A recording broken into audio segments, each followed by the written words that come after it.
मोदी के सियासी विरोधियों पर जबरदस्त मनोवैज्ञानिक दबाव बढ़ता जा रहा है और वजह है एक नारा, एक लीडर, एक नैरेटिव और एक नंबर। नारा है अब की बार 400 पार, लीडर है नरेंद्र मोदी और नैरेटिव है कोई नहीं है टक्कर में, कहां पड़े हो चक्कर में, और नंबर है 400।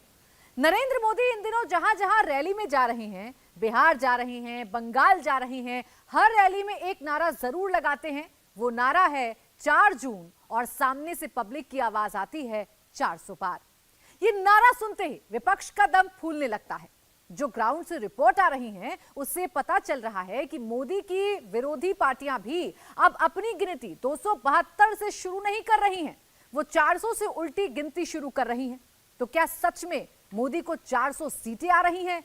अगर हां तो कहां से आ रही हैं? इस वक्त आप कांग्रेस के खेमे में जो पलायन देख रहे हैं, उस पलायन की असली मिस्ट्री भी इसी 400 के नारे में है। बाकी सारी बातें सबूतों के साथ, आंकड़ों के साथ आपको इस रिपोर्ट से समझाते हैं। 24 में मोदी कितना जोड़ेंगे, कितनों को जोड़ेंगे? क्या चुनाव आते आते राहुल को सब एक एक कर छोड़ेंगे? मोदी हर घंटे, हर मिनट 399 प्लस में जा रहे हैं। राहुल 38 में भी घटते जा रहे हैं, माइनस में ही जा रहे हैं। कैसे? यह समझने के लिए आपको 24 का ट्रेंड देखना होगा। मोदी के लिए देश के सेंटिमेंट मीटर में क्या है, राहुल के लिए देश के रिजेक्शन मीटर में क्या है, यह चेक करना होगा। 24 में फाइट मोदी वर्सेस राहुल की है ही नहीं। यह फाइट तो राहुल वर्सेस राहुल की ही पार्टी के बीच है।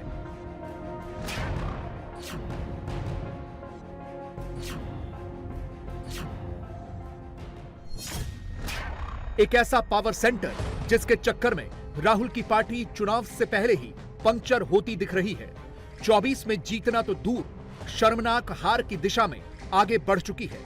कांग्रेस के इस पावर सेंटर के एक एक कैरेक्टर की डिटेल आगे देंगे। सबसे पहले 14 और 19 का एक आंकड़ा देखिए। 2014 में 374 सीटों पर बीजेपी और कांग्रेस दोनों लड़े। बीजेपी ने 65% के स्ट्राइक रेट के साथ 244 सीटें जीती। कांग्रेस 9% के स्ट्राइक रेट के साथ सिर्फ 37 सीटें जीत पाई। 2019 में सेम इक्वेशन रहा, तब बीजेपी ने 68% के स्ट्राइक रेट के साथ 374 में से 257 सीटें जीती। कांग्रेस 8% के स्ट्राइक रेट से सिर्फ 31 सीटें जीत पाई। यानी 14 के मुकाबले 19 में राहुल को इन 374 सीटों पर 1% कम वोट मिला, 6 सीटों का घाटा हुआ। अब दूसरा डेटा देखिए, यानी वो सीटें जहां मोदी बनाम राहुल की डायरेक्ट फाइट हुई। मोदी वहां भी प्लस हो गए, राहुल वहां भी माइनस में चले गए। 2014 में ऐसी 143 सीटें थीं जहां कांग्रेस बीजेपी में 1 to 1 की टक्कर हुई। इन सीटों पर 90% के स्ट्राइक रेट से बीजेपी को 130 तो 9% के स्ट्राइक रेट के साथ कांग्रेस को सिर्फ 13 सीटें मिली। 2019 में ऐसी 178 सीटें थीं जहां मुकाबला मोदी वर्सेस राहुल था।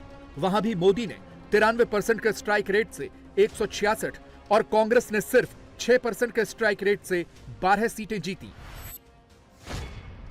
14 और 19 में डायरेक्ट फाइट वाली ऐसी मैक्सिमम सीटें पश्चिमी भारत, मध्य भारत और उत्तर भारत की थी। अगर इन सभी राज्यों में कांग्रेस का रिवाइवल नहीं हुआ तो 24 में सूपड़ा साफ होना तय है और इसके लक्षण अभी से दिखने लगे हैं। यकीन नहीं होता तो देख लीजिए। इस्तीफा नंबर 1 लोकेशन महाराष्ट्र यानी 48 लोकसभा सीट। इस्तीफा नंबर 2 लोकेशन राजस्थान यानी 25 लोकसभा सीटें। चंद घंटों में 3 राज्यों से कांग्रेस के 3 विकेट गिर गए। हरियाणा से विजेंद्र सिंह निकले, महाराष्ट्र से संजय निरुपम निकले, राजस्थान से गौरव वल्लभ निकल गए। और तीनों के इस्तीफे की एक ही वजह, कांग्रेस की टॉप लीडरशिप के साथ काम नहीं करना। पार्टी अपनी लाइन भटक गई। हर चीज का विरोध करना गलत होता है। आप विरोध में इतने अंधे नहीं हो सकते इस समय जो नेतृत्व है दिल्ली में वो बहुत ही हारी हुई मानसिकता के साथ जी रहा है। उनको पता चल गया 2024 अब नहीं जीत रहे हैं। पार्टी का बुरा हाल होगा और आने वाले दिनों में पार्टी और भी कमजोर स्थिति में होगी। अंदर 5-5 पावर सेंटर चल रहे हैं, हर पावर सेंटर का एक अपना कॉकस है, अपनी लॉबी है, अपने कोटरी है और वो सब एक दूसरे के खिलाफ लगे हुए हैं। तो क्या कांग्रेस अब कोई राजनीतिक संगठन नहीं रही?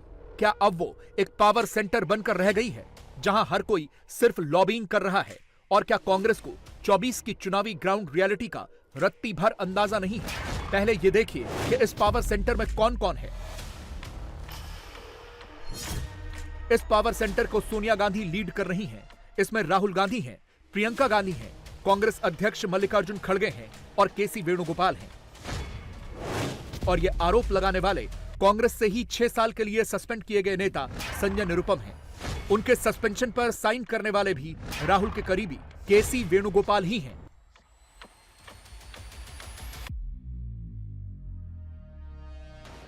वही केसी वेणुगोपाल जो जगह जगह राहुल के साथ दिखते हैं, मगर वायनाड में राहुल के रोड शो में उन्हीं केसी वेणुगोपाल का हाथ पकड़कर राहुल छटक देते हैं।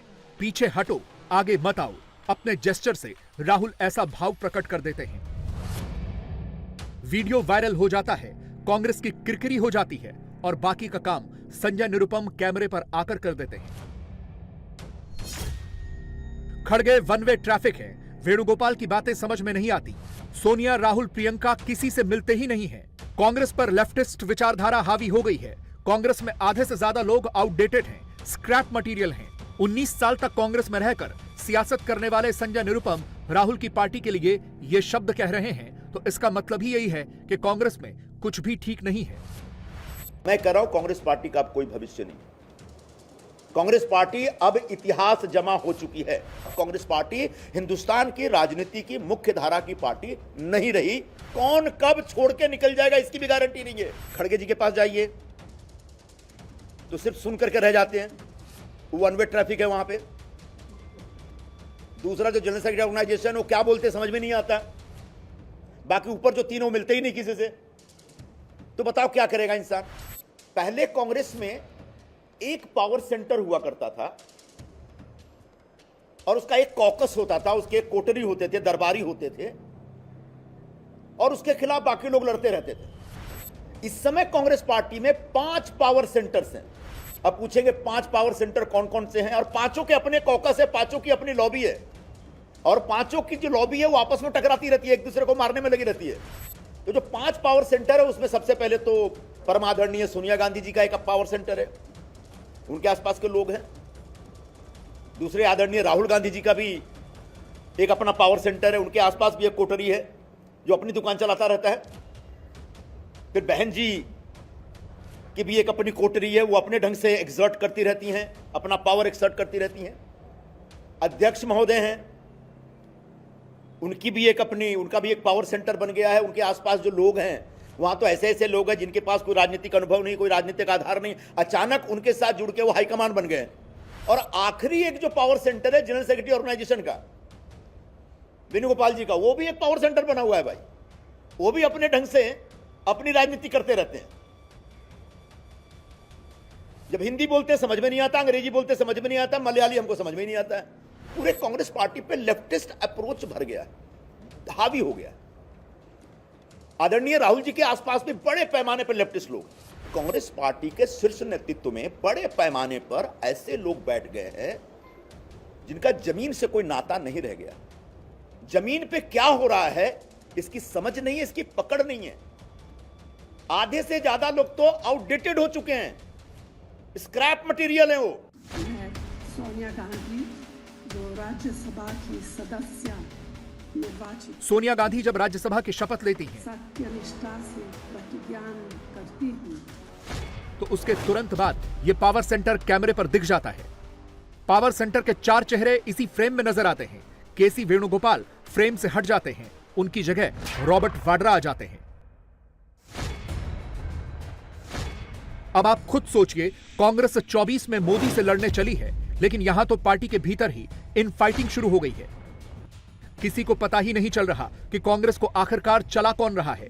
खुद कांग्रेस के ही नेता बता चुके हैं कि कांग्रेस के भीतर सबने अपना अपना गैंग बना लिया है। इस गैंग में शामिल लोग सोशल मीडिया पर ही 24 में कांग्रेस की सरकार बना रहे हैं। सोशल मीडिया पर ही मोदी को हराने का ख्वाब देख रहे हैं। राहुल एक्स पर ही 24 की निर्णायक लड़ाई लड़ने में बिजी हैं। मगर फिलहाल तो स्थिति यह है कि कोई राहुल के लिए, कांग्रेस पार्टी के लिए ही लड़ने को रेडी नहीं है। सबको एक ही रास्ता दिख रहा है और वो रास्ता है राहुल को छोड़ो, मोदी के साथ आगे बढ़ो। सबको पता है कि 24 में मोदी ही जोड़ रहे हैं, राहुल को तो सब छोड़ रहे हैं। हृदय परिवर्तन नहीं, नीतियों का परिवर्तन हुआ, आइडियोलॉजीज का परिवर्तन हुआ। सनातन विरोध की आइडियोलॉजी मैं स्वीकार नहीं कर सकता। प्रभु श्री राम की प्राण प्रतिष्ठा में नहीं जाने के निर्णय को मैं स्वीकार नहीं कर सकता। वेल्थ क्रिएटर्स को भारत में जो पैसा कमाते हैं अपनी मेहनत से, उनको गालियां देना मैं स्वीकार नहीं कर सकता। उन नीतियों का विरोध करना जो कांग्रेस पार्टी लाई थी, उदारीकरण की, वैश्वीकरण की, निजीकरण की, आज उन्हीं का सुबह से शाम विरोध करना मैं स्वीकार नहीं कर सकता। मेरे लिए सबसे महत्वपूर्ण है देश और उसके बाद है मेरा धर्म। मेरा लिए एक ही नारा है, वंदे मातरम, जय सिया राम। गौर जी, एक सवाल और है। कांग्रेस पार्टी से लगातार एक के बाद एक कई नेता छोड़ रहे हैं। अभी अगर 2024 की बात करें तो 13 से 14 बड़े वरिष्ठ नेता कांग्रेस पार्टी छोड़ चुके हैं। क्या कारण आप देखते हैं? मुझे नहीं पता और नेताओं का, मैंने मेरे कारण आपको बता दिए। मेरे 4 इश्यूज हैं। आर्थिक इश्यूज पे पार्टी अपनी लाइन भटक गई। बार बार मैंने चेताया कि ये गलत है। हर चीज़ का विरोध करना गलत होता है। आप विरोध में इतने अंधे नहीं हो सकते कि जो भी प्रधानमंत्री करे उसका विरोध करो। कई चीज़ों पे देश को फायदा हुआ है। आज भारत एक बड़ी आर्थिक महाशक्ति बनी है तो उसका एप्रिसिएशन करना चाहिए। उसके लिए देश में खड़े होकर ताली बजानी चाहिए, क्योंकि भारत आज इस लेवल पर पहुंचा है। बात सिर्फ इतनी सी नहीं है कि राहुल के सारे करीबी एक एक करके उनको छोड़ते जा रहे हैं। कांग्रेस के लिए दिक्कत यह भी है कि 14 और 19 की तरह वो 24 में न तो अपना वोट बढ़ा पा रहे हैं, न सीटों में इजाफा कर पा रहे हैं। और यह टेंशन राहुल के चेहरे पर साफ साफ नजर आ रही है। और राहुल की इस टेंशन को कुछ आंकड़ों से डिकोड करते हैं। 2019 के चुनाव में बीजेपी ने 105 लोकसभा सीटें 3 लाख से ज्यादा वोट्स के अंतर से जीते। 2014 में ऐसी 42 सीट थी जहां जीत का मार्जिन 3 लाख प्लस वोट से था। 2019 में 543 में से 236 सीटें ऐसी थीं जहां जीत का मार्जिन 2 लाख से ज्यादा था। 236 में से 164 सीटें ऐसी थीं जहां बीजेपी को 2 लाख से ज्यादा वोटों के अंतर से जीत मिली, यानी 67% का स्ट्राइक रेट। 2014 में 543 में से 166 सीटें ऐसी थीं जहां जीत का मार्जिन 2 लाख से ज्यादा था। इन 166 में से 116 सीटों पर बीजेपी ने 2 लाख से ज्यादा वोटों के अंतर से जीत हासिल की। 2014 में 60 सीटों पर जीत का अंतर 3 लाख से ज्यादा का था। इन 60 में से 42 सीटें बीजेपी ने जीती, यानी 70% का स्ट्राइक रेट। 2019 में 131 सीटें ऐसी थीं जहां जीत का मार्जिन 3 लाख से ज्यादा था, यानी 14 के मुकाबले 71 सीट ज्यादा। इन 71 में से 63 पर बीजेपी को जीत मिली, यानी 88% का स्ट्राइक रेट। अगर टोटल जोड़ दिया जाए तो 131 सीटें जहां जीत का मार्जिन 3 लाख प्लस था और उनमें से 105 सीटें बीजेपी ने जीती, यानी 80% का स्ट्राइक रेट। 2014 में 16 सीटें ऐसी थीं जहां जीत का अंतर 4 लाख से ज्यादा था और इन 16 में से 13 सीटें बीजेपी ने जीती, यानी 81% का स्ट्राइक रेट रहा। 2019 में 52 सीटें ऐसी थीं जहां जीत का मार्जिन 4 लाख से ज्यादा था, यानी 14 के मुकाबले 36 सीट ज्यादा। इन 36 में से 31 सीट बीजेपी के नाम रही, यानी स्ट्राइक रेट रहा 86%। 2019 में इन 52 सीटों में से 44 सीटों पर बीजेपी ने 4 लाख प्लस के अंतर से जीत हासिल की। अब 5 लाख प्लस से जीत का आंकड़ा देखिए। 2014 में ऐसी 6 सीटें थीं जिनमें से बीजेपी ने 5 जीती। 2019 में 5 लाख प्लस के अंतर से जीत वाली 17 सीटें थीं जिनमें से बीजेपी को 15 सीटें मिली।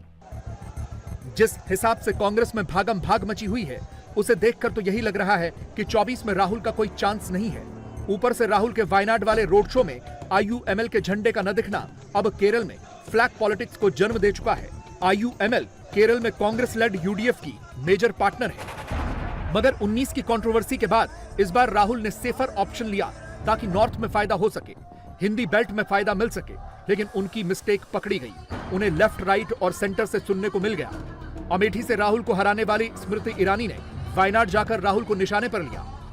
मेरा ये मानना है कि कल कांग्रेस पार्टी के नामांकन रैली में मुस्लिम लीग के फ्लैग्स को छुपाना इस बात का संकेत है कि या तो राहुल गांधी मुस्लिम लीग के समर्थन से शर्मसार हैं, या फिर जब वो उत्तर भारत में आएंगे और मंदिर मंदिर जाएंगे तब लोगों से उत्तर भारत में मुस्लिम लीग के साथ उनके गठबंधन को छुपा पाएंगे। मैं केरला आकर और विशेषतः वायनाड आकर देखकर ये स्तब्ध हो गई हूँ, आश्चर्यचकित हूँ कि पीएफआई जैसी आतंकवादी संगठन के बैन के बावजूद पीएफआई के पॉलिटिकल लीडरशिप से राहुल गांधी समर्थन अपने चुनाव के लिए ले रहे हैं। संकेत तो ऐसे भी मिल रहे हैं कि वायनाड भी 24 में मूड बदलने वाला है। तो क्या वो भी राहुल को छोड़ने वाला है? क्योंकि वायनाड में तो अब पोस्टर मोदी के ही दिख रहे हैं। राहुल से मोह भंग होने का इशारा मिलने लगा है। संजय निरुपम ने कांग्रेस के भीतर जिस गैंग का जिक्र किया, वो गैंग भी पूरी मेहनत कर रहा है कि 24 में मोदी को 400 के लिए ज्यादा पसीना न बहाना पड़े। कांग्रेस के पावर सेंटर और राहुल के करीबियों में से एक रणदीप सुरजेवाला ने भी अब ऐसा ही एक विवादित बयान दिया है। स्पीच देते समय हेमा मालिनी के खिलाफ सुरजेवाला की जुबान लड़खड़ाई और 24 में पूरी कांग्रेस पार्टी को करनी होगी इस विवादित बयान की भरपाई। बात करके एमएलए एमपी क्यों बनाते हैं? ताकि वो हमारी आवाज उठा सके, हमारी बात मनवाए, इसीलिए बनाते होंगे।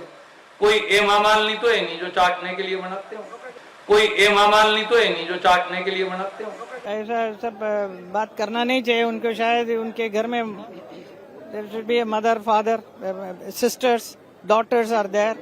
तो ऐसा दूसरों के बारे में बोलने का इनको कोई हक नहीं है। It is not nice. वो हमारी पार्टी की वरिष्ठ सांसद हेमा मालिनी जी के लिए किस प्रकार के आपत्तिजनक, अशोभनीय और अभद्र शब्द का प्रयोग कर रहे हैं, जिसे किसी औपचारिक मंच से बोलना भी संभव नहीं है।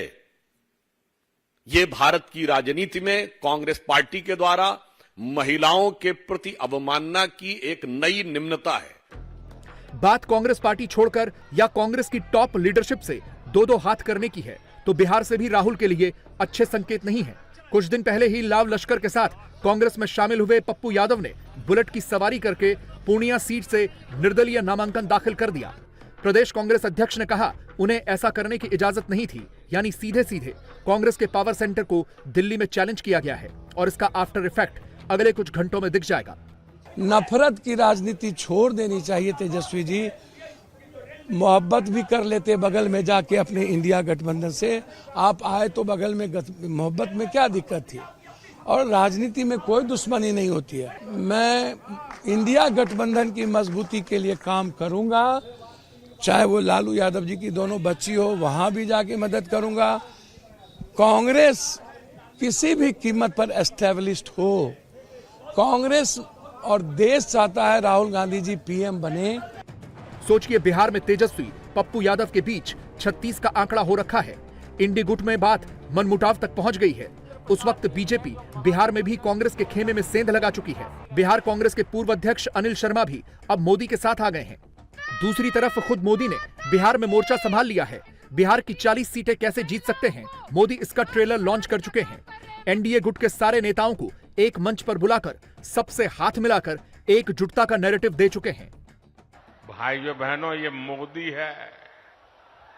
मोदी की कुछ सोच ही अलग है। ये इतने सारे कामों की सूची बताई जाती है ना, ये 10 साल में जो हुआ वो तो सिर्फ ट्रेलर है, ट्रेलर। अभी तो बहुत कुछ करना है। अभी तो हमें देश को, बिहार को बहुत आगे लेकर के जाना है। आप मेरे साथ सहमत हैं? सहमत हैं? सहमत हैं? और आगे जाना है ना, बहुत आगे बढ़ना है ना, बिहार को भी बढ़ाना है ना, हिंदुस्तान को भी बढ़ाना है ना। बिहार में भी मोदी को कोई नहीं छोड़ रहा। यहां भी सब मोदी से ही जुड़ते जा रहे हैं। और जो नीतीश बाबू पिछली बार रास्ता भटक गए थे, वो भी मोदी को देखते ही यही बात कर रहे हैं। झुट्टो मुट्ठो में दूसरी तरफ चले गए थे, अब सही जगह आ गए हैं। वो तो झूठ मूठ के बीच में हम एक बार साथ कर लिए थे। कहा झूठ मूठ के अपना बात करता है, जो काम हम ही लोगों का किया हुआ। तो उसके बाद तो हम देखे गड़बड़ करता था, फिर छोड़ दिए। अब सब दिन के लिए फिर हम लोग साथ हो गए। अब कभी इधर उधर नहीं होने वाले। और हम लोग सब दिन हैं। और 400 सीट, ये सीट भी और पूरे बिहार के लोगों को कहेंगे सब सीट जितवाइए। इस बार आदरणीय प्रधानमंत्री जी फिर से प्रधानमंत्री होंगे। लेकिन अब हम लोगों का आग्रह है, यही उम्मीद है कि इस बार 400 से भी ज्यादा जीतेंगे। ये तो हुई कांग्रेस की बात, जो मोदी से लड़ती ही नहीं दिख रही, आपस में ही भिड़ चुकी है। मोदी को एक टक्कर बंगाल से मिल रही है, मगर ओपिनियन पोल में यहां भी बीजेपी ने ही लीड ले रखी है। ममता बनर्जी के गढ़ में भी भीड़ मोदी को ही देखने आ रही है, मोदी को ही सुनने आ रही है। तस्वीरें कूच बिहार की हैं, जिस वक्त मोदी यहां रोड शो करते हुए चुनावी मंच की ओर बढ़ रहे थे, उस वक्त ममता बनर्जी का लोकेशन भी कूच बिहार ही था। लेकिन चुनावी स्पीच देते देते कांग्रेस के नेताओं की ही तरह यहां भी ममता बनर्जी की जुबान फिसल गई। उन्होंने मोदी के लिए तो एक आपत्तिजनक भाषा का प्रयोग किया ही, लगे हाथों इंडी गुट को भी लपेट लिया। মনে রাখবেন, বাংলা যদি বাঁচে তবে দেশ বাঁচবে। বাংলাই দেশ গড়ে দেবে। বাংলায় ইন্ডিয়ান অ্যালায়েন্সের নাম আমার দেয়া। সিপিএম কংগ্রেস যদি বলে ইন্ডিয়ান অ্যালায়েন্স, বাংলায় কোনো ইন্ডিয়ান অ্যালায়েন্স ওদের সাথে আমাদের হয়নি, দিল্লির সাথে হয়েছে। ওটার নামও আমার দেয়া। বলছে রেশন দোকানে রেশন যাবে, তাতেও প্রধানমন্ত্রীর ছবি আর বিজেপির লোগো থাকবে। তাহলে আমি না খেতে পেয়ে মরে যাব, তবুও আমি বলে দিচ্ছি যে আমি ওর মধ্যে যাব না। लेकिन मोदी ने कूच बिहार की अपनी जनसभा में ममता के बयान का भी हिसाब किताब बराबर कर दिया और इंडी अलायंस को भी एक्सपोज करते हुए ये क्लियर कर दिया कि 24 के चुनाव में क्या होने वाला है और 4 जून के नतीजों के बाद क्या होगा। 2019 में मैं इसी मैदान में सभा करने आया था, तो उन्होंने एक बड़ा मंच बीच में बना करके मैदान को बहुत छोटा कर दिया था, ताकि लोग मोदी को सुन न सके। और मैंने उस दिन कहा था कि दीदी आपने अच्छा नहीं किया, अब जनता आपको जवाब देगी। और आपने जवाब दे दिया।